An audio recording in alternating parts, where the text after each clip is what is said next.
Welcome to My Daily Thread. It's a great little place to get a snippet of wisdom from the yoga and the meditation masters to start or to end your day. I'm Jeff Lichty. Sir Pete Helfrich on the show today, everyone. Happy to have him here. I'll tell you what, Pete and I have been trying our best to conquer technology as former paramedics. Well, I can tell you what, I was pretty damn good as a medic. I know Pete still is, but honestly, as far as the modern tech sometimes, This is our third attempt. Pete's like a Luddite. I'm a Luddite. Pete, You're the Pete one with and I, all the tech gear that wasn't working, so... All right, here we go. This is how it's going to go. Anyways, I'm happy to have Pete on the show. I often will reference Pete. Pete's been integral to the podcast. He's giving me lots of feedback. He always calls me out when I'm saying really dumb things, and I end up trying to splice in an edit here and there. And I think I should get show notes, like credit, like the chief editor or something like that. You did not get show notes, man. It's like, what kind of notes have you done? It's like No. I should get like credit on the show note. Like you should get credit. Chief editor, you refer to the team. That's what you need to do. Like, you referring to the team. Oh, like I'd like to thank my team. Yeah. And the producer and the director, exactly, and everyone who does all the things, and the key grip, all that kind of stuff. Moving right along. This is a PG podcast. We're not talking about gripping things, Pete. Come on. And no, the key grip. It's in the credits. It's like a legitimate part of a movie.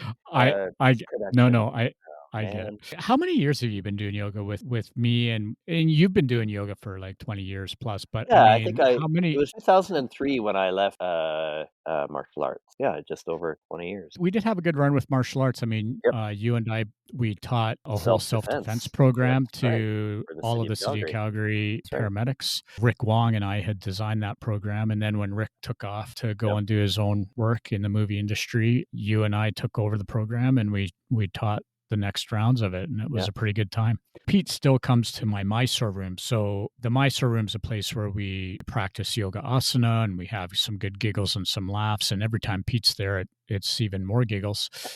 Mostly because I'm making fun of him. I think your students appreciate it when I show up because, it lightens the mood a little bit more.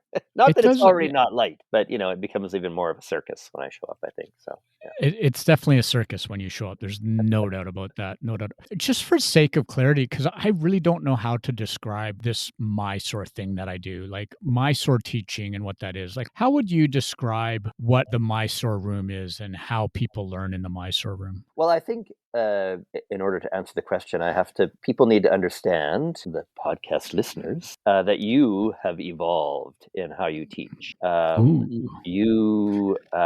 Whether I became fatter? Is that what you're telling me? Are you calling me fat? There's no question about that. That's for sure. No, I mean, He's calling me fat. I think you, and probably, all of us, when we first start off on a path, are a little bit strict, or we adhere very strictly to kind of the guidelines or the rules that were set out.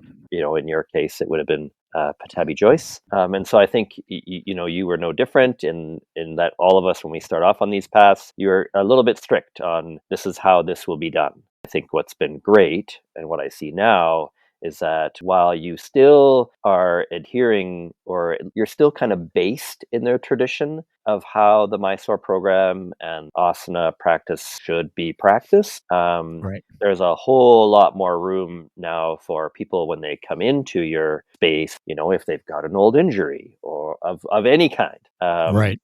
That you're willing and you work with them to adapt to that. And I think that's the best part about kind of growing in whatever practice it might be, either being a paramedic or being a yoga teacher. We evolve and grow and change. And I think that's been the best part. So, right now, I think anybody coming into your, yoga space, they can make it as vigorous or not, depending on where they're at. So if people still want to do jump throughs and jump backs, do that every time. Because I remember that in the seated asana postures, you would do a posture on the left side, then you would jump through, and then you would jump back, and then you would do it on the right. And that's very, very, very vigorous routine. And it's great. Like, there's no question. It is awesome. But now, especially for myself, there's not a lot of jumping through that happens anymore. It's just mostly a lot of like... Yeah, I crawl through mostly. It's like it's the morning crawl through this. For those that don't know, Mysore is the name of a city in India that Pattabhi Jois lived in. And so people from all over the world would travel to Mysore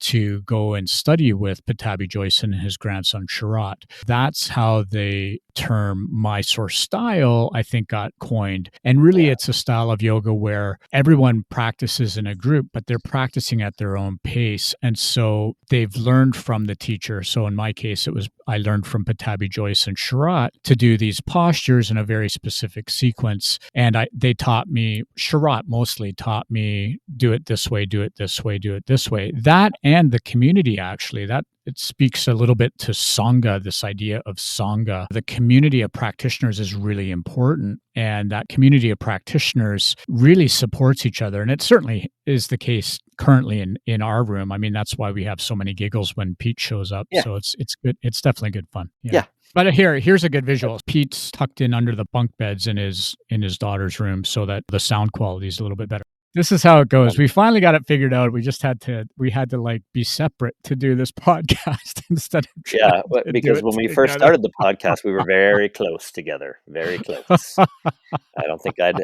really don't feel like I've been that close to you before. We digress. Okay, let's get back to work. What is it we're talking about today? Yoga, something about yoga and the podcast. And how are you liking the podcast overall?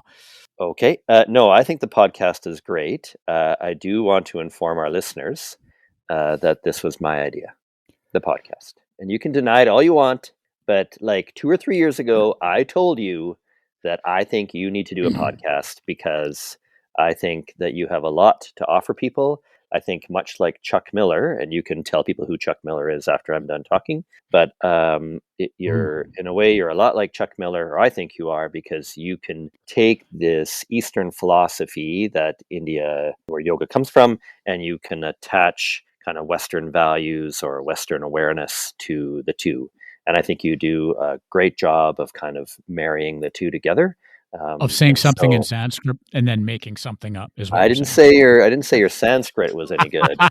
I said that you do a good job of taking these two philosophies and ways of life and putting them together. So I think you do that very well. Or some podcasty type thing, but where you just get the opportunity to get this out to people, your message out to people. I think you do your best at keeping it light. I know that there was a few topics, kind of deep philosophical, yoga concepts, and even Western society concepts that were pretty dark and deep. But I think you did your best to kind of, what do you call that? Graceful? No.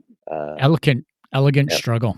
Elegant struggle. I think and that's not for me. That's Dina Kingsburg. I gripped onto it so hard because I just think that is so descriptive of the way that I need to approach my life, try to find elegant struggle in all of the things that I'm doing. So I think you do a great job of that. And especially through some of those podcasts that were a bit difficult, but you continue to try and always bring it back to keeping it light. And I think keeping it to 5 minutes is a great idea because people can just listen to it when they're going up the elevator or sitting on the toilet or whatever it is that they do. Your podcast. You had to take it to the dumpster, man. Had to go toilet talk. You know that they're like, well, they're taking it to the toilet. I'm going to go sit and listen to Jeff now. So there they are listening to Jeff. I got to have a 5-minute dump. Exactly. That's what's happening. No. See, I told you we would take your podcast to a whole new place. No. Okay, well, let me ask you some questions. So you ask me questions? Yeah, because nobody wants to hear me, man. Like I'm like the chief editor of this podcast. I'm the background. Okay, people want to hear you. So tell me, you're the background noise. What so far? What has been your favorite podcast? Wow, that's a good question. We've done 180 or 189 or 190. So to find one that's really a standout is I'll tell you in general, I kind of like some of the podcasts where I review back to my days when I was a medic, and I think about how early on when I was a paramedic, I would be just freaked out with different things. I intuitively used some yoga type breathing thing to get through a difficult moment when I was doing paramedicine. I think those were cool things. So I like the podcast with those a little bit. I mean, I do like all of the Sanskriti stuff. I really enjoyed our conversation with Dr. Paul Bramadad. Beside him being a good friend, he's just got such a clear mind when it comes to both yoga and as a religious studies scholar and sociologist. I really appreciate his information. Oddly, I have enjoyed talking to him and Zoe and talking to you guys online, but I really don't want that to be the focus of the podcast. I think there's lots of long form podcasts out there, Tim Ferriss, like these 3-hour things that are like going on. And I love some of those podcasts, but I don't find that I even listen to the full things anymore because it's difficult for me to keep my attention for that long on one thing. Yeah. That's why I think the 5-minute is a great one. And I agree. I think generally when a podcast starts to get 45 minutes plus, that's when you start to really, unless it's something super interesting, it's pretty hard to stick. And those 3-hour ones, I don't know.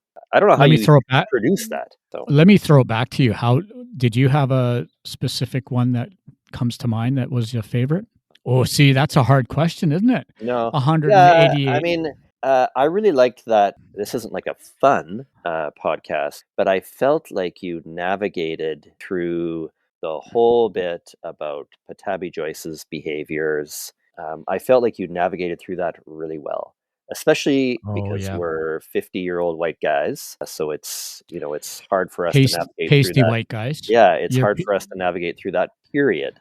So I think you did a good job, elegantly struggle through that. Because it's an important part. It respects and honors those that suffered, and it sets you aside. So I thought it was really well done.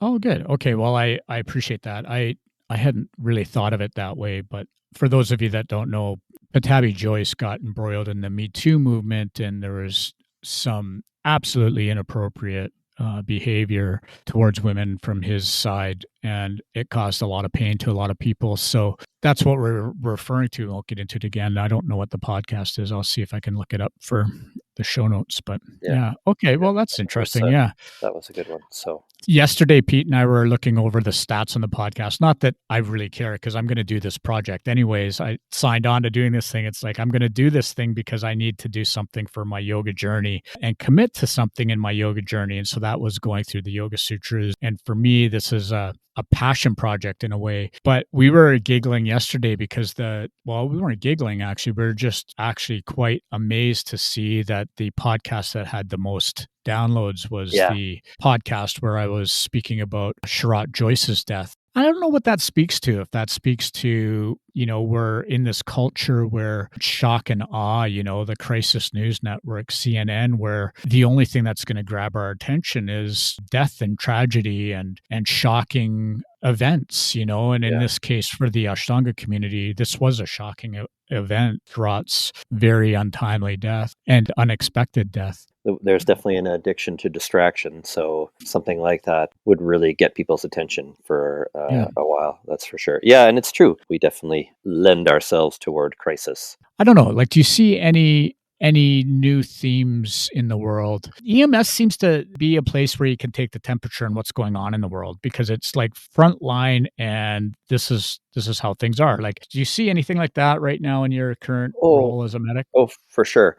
And it's funny because this is why I think podcasts like yours are more of what society needs because, again, there's too much distraction and disconnection. And I think people taking the 5 minutes and then add another 5 minutes to do some breathing after the podcast, I think is exactly what more of society needs. Your memories of, the healthcare system and what we would experience at work, it'd be curious to take you to work now and see what you think about what you experience now, because there's a lot less of like the obvious traumas, like broken legs. And I mean, those still happen, or car accidents or falls. I mean, those things still happen, but there's much more of the mental health, people's inability to cope. And there's a lot more of that. And I think that, again, I just take it back to, and I think there's lots of writing about this. So this isn't news. When you listen to somebody like Gabor Mate, there's just so much distraction and there's so much disconnection. And I think that's where a lot of those, that mental health pieces and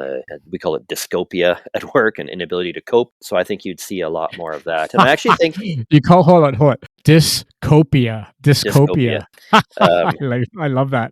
Because it's sad, but that's the reality. And I do think if you were to take a public school teacher, a police officer, a paramedic, I think, and listen to those three, I think they would give you a really good idea of what is happening in society right now. I would think political parties, if they were smart, they would sit those three professions down and be like, tell us what's really happening in life. And then add family medicine to that too. Well, yeah, no, right? I mean, because for sure. I'm sure like family physicians, are prescribing more and more antidepressants, anti-anxieties, and all this. But I think the thing about paramedics and police officers especially is that we're going into your house. Like we know exactly. Right. So you can go to your physician and you can totally BS them about how you're living. But when we go into your house and we actually see how empty your fridge is or how overwhelming your home might be, you can't lie to us. And same with public teachers as well. Like, when your kids are going to school, teachers know what's going on at home. Day after day after day, they show up and they're struggling. Yeah. So I think they are. So there's definitely a change from when you used to be out there in the paramedic world. So, interesting. Where would you want to see the podcast go? Is there any areas that you would want to see us address? I mean, we're going to keep going through the Yoga Sutras through the second pada. I hope that you're able to get maybe a couple more, people like getting Paul or Zoe back, or people like that to kind of explore this new chapter. I think that just adds a bunch of depth to absolutely. Yeah.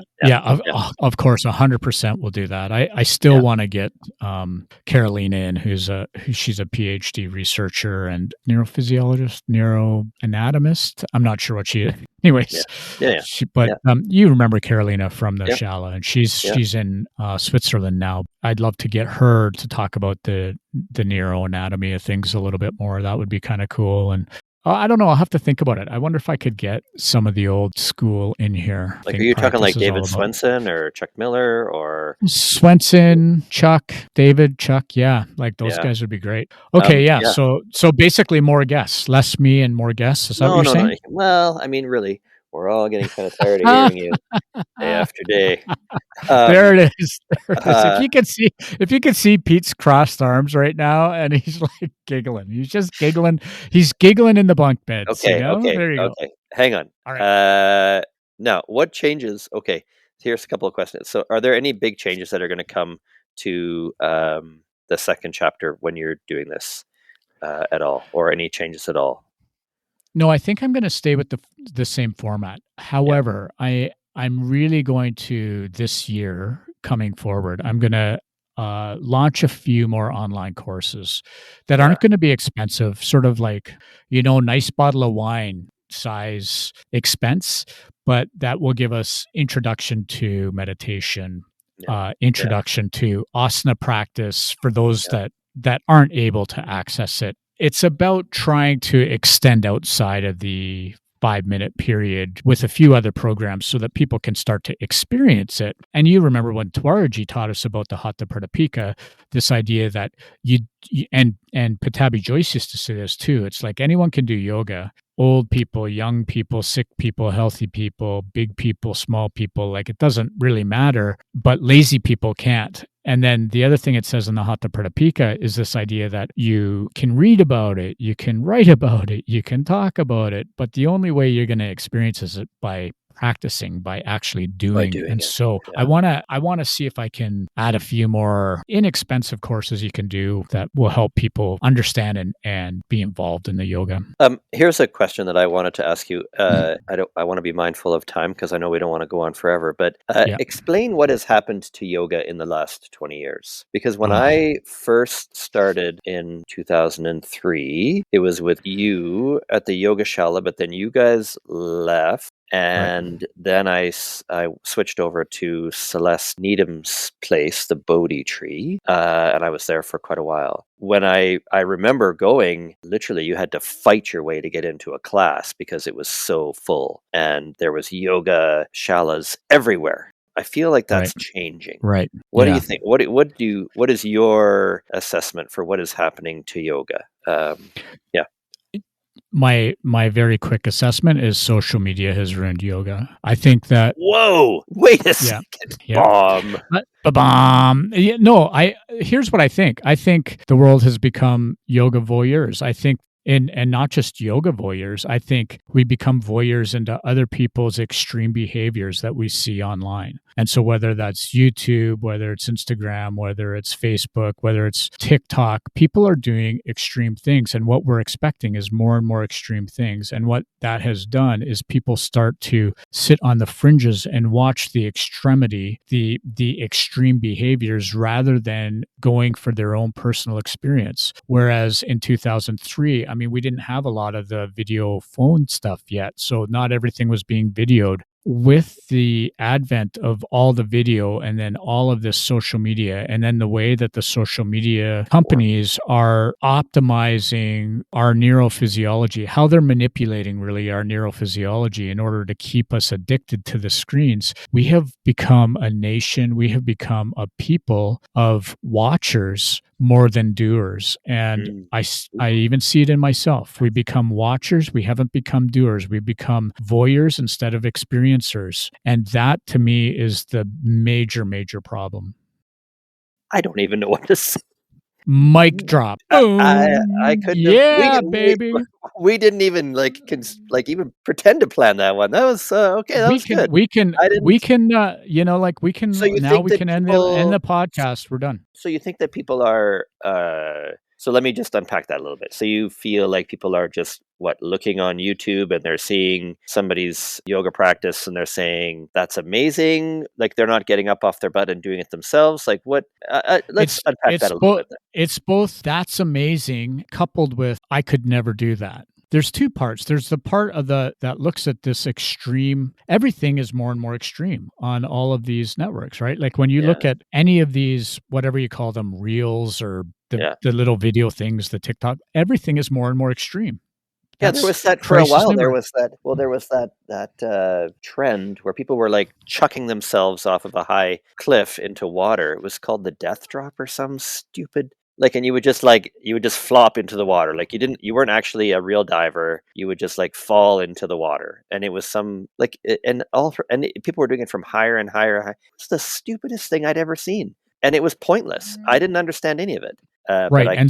But so then you'd always get that fringe part, of that most extreme part of the bell curve that says, I'm going to do this to grab a like. But then you get the rest of us who are normal people are going, I ain't doing that. That's ridiculous. But what it's done is it put me back on the couch. The whole system is now geared to more and more engagement online. And all they want is more and more engagement. Pull me in, pull me in, pull me in. In that moment, what happens is something in me shifts where I put myself as the spectator, not the participant. And I think that's what's really different. When you were talking about that boom that happened, and I mean, there's the coming and going of any sort of new physical activity. I mean, martial arts or went whatever. through that as well. I mean, martial arts, in through the 80s and 90s was like the thing to do. And then it kind of died now. And, now it's at where it's at. So, yeah. And then it comes back to some other place. But I really believe there's something to be said about that, where there's just this extreme behavior is expected and almost promoted, but people are like, I'm not going to do that. That's either life-threatening or just really old dumb. And it's put me into more of a spectator role. And I really think that's what's kind of happened. Whereas at the start of any new wave of physical activity or whatever, then people really jump into it. Let me ask you this, because you're a CrossFitter. How do you feel it is in the CrossFit world? Because CrossFit's fairly new. Like, what is that? Like probably 10 years old? No, actually, no, I think it's older than that. But I think it's become really, kind of more well known in probably the last 10 years. Yeah, I mean, I think CrossFit's done a good job of, on one hand, you can, if you want, I think CrossFit's still a bit niche. I don't think a lot of people still know about it.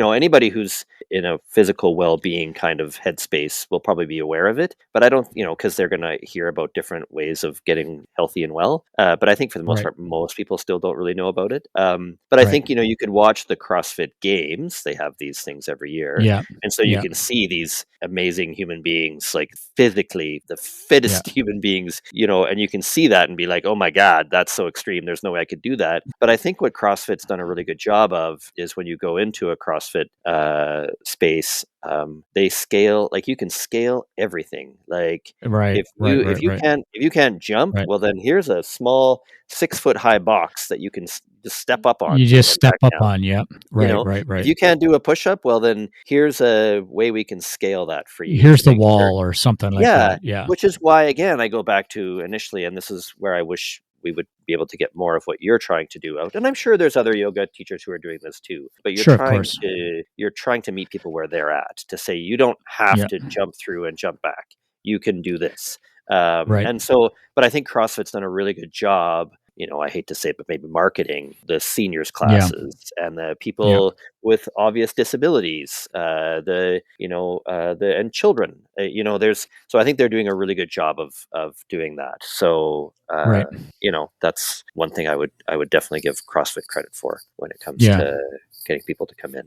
I mean, I wonder if, like anything though, right? I mean, we just talked about this. Like for the longest time, if you weren't doing karate or kung fu or something, though, then you were just a loser. If you were doing yoga, that was ridiculous. And then all of a sudden it's like, what? You're still doing kung fu? You're not doing yoga anymore? You're an idiot, And so I think there's just this, and I think now martial arts has come back to I think martial arts has come back to this space where it kind of studios or the gyms are doing okay. As far as, and I think yoga is kind of waning a bit, but I think it's going to come back to, it'll come back again. It's just going to take a little bit of time. So, yeah. Well, and I think what has to happen is there has to be some shorter classes that really help people access that feeling of inner peace so that they can really feel it in the body. I mean, even after my practice this morning, I was just like, there it is. It's like I can just relax and I can sit and, and it wasn't that I did hours of asana. It was that I did like a half hour of asana and 15 minutes of breath work and an 11-minute sit. Like that was my practice. And it was great. And then, I think if you add those kinds of things a few times a week, 3 times a week, and then you do some CrossFit or you do some swimming or you do some, and then running, you do whatever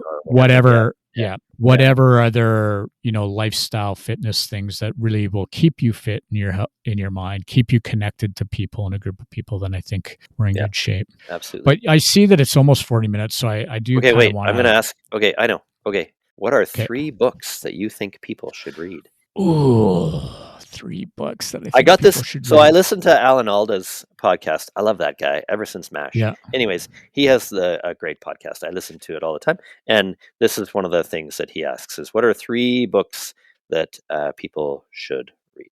I think one has to be some kind of existential book on poetry, like Rumi, like an essential Rumi. So something like that has to be there.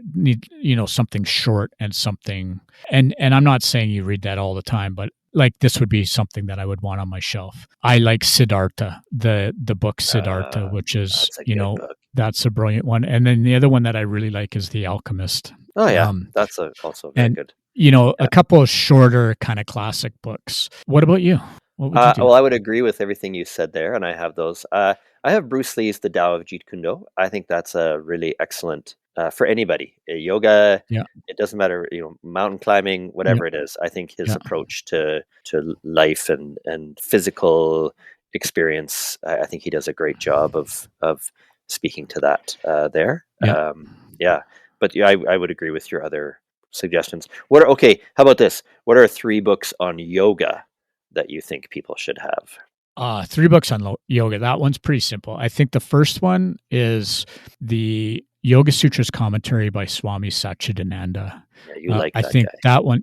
Well, I just like that you can read the Sanskrit words. You don't have to put very much emphasis on it. I think it's pretty approachable, and that's good. So I like that. The next one I would say is the Bhagavad Gita by Graham Schweg. Eddie Stern actually gave me this book, and I just like that it's written in a manner that's pretty simple. I mean, I often cross-reference it with some other Gita, but I like that it's not so full of commentary that I can't read it. You know how some things you'll read, like they do a verse and then it's the next, they comment, like there's 5 pages of commentary on it. It's like, I never get through the book because there's too much commentary. So I find that Graham Schweg's, I don't know if I'm pronouncing his name quite correctly, but he has a really nice version that you can read through pretty easily. So I think that's good. And then as far as another yoga book, I would say probably the Hatha Pradipika. These are the ones that whatever version you like. Just because if you're someone who's into yoga, these are 3 pretty fundamental books, I think, that I would say for like yoga teachers, the yoga teacher training students that we talk to. Those are the 3 books that you should really have. What about Iyengar's Light on Yoga? That was one of I quite like that one. Is that his commentary on the sutras, or is that Light on Yoga? No. Yeah, that's fine. Yeah. Commentary on the sutras. So yeah, I would say something on the Yoga Sutras. I would say something on the Hatha Pradipika, and then definitely a Gita. And those would be the 3. And in fact, all the other ones I basically started to get rid of, just because there's so much information out there that you can go down, like the Tantra path, you can go down this path and other paths, and there's so much for a pasty white guy in the Eastern philosophical traditions that I needed to simplify for me. I needed to streamline it because it was too much. I trying to learn about all these different things and these sort of esoteric approaches or these different streams of orthodox philosophy. It's too much for my small little former paramedic mind. Well, that's hard for everybody. And I mean, that's like it's just so much, right? And so for me, I want practical wisdom. That's it. Yeah, you'd probably do that. I think the other one, a couple of the other ones that are good. I mean, I do think, I know you're not like a religious guy at all, but I think having a copy of the Bible around is always good, because it's good to actually see what it reads, because it's like sorry, I'm just coughing there. Pete's like coughing and choking. I think it's also really good to have something else that's like an anatomy book or a nursing book or something like that kind of is something like a medical book of some sort. I still have my my copy of like Medicine for the Mountains. I think that's like one of the best books of, I still have my original Patho book, which is like, I don't know. Thick. And I don't know that it needs to be a textbook, but I like the Medicine for the Mountains ones because it's just kind of practical, and so I really like that. And I think that's about it. Anything else you'd add? History. I'd add history. Oh, a history. Yeah. History book. Do you have a good history book? No, Harari right now, the guy who wrote 21 Lessons for the 21st Century. Sapiens. He wrote Sapiens too, didn't he? Yeah. I like him because he's a big history historian. He goes back to he's great. Caveman days and starts there about how we have evolved as humans. I think he's he's good. He's a good writer. So but I think history is important. So awesome, my man.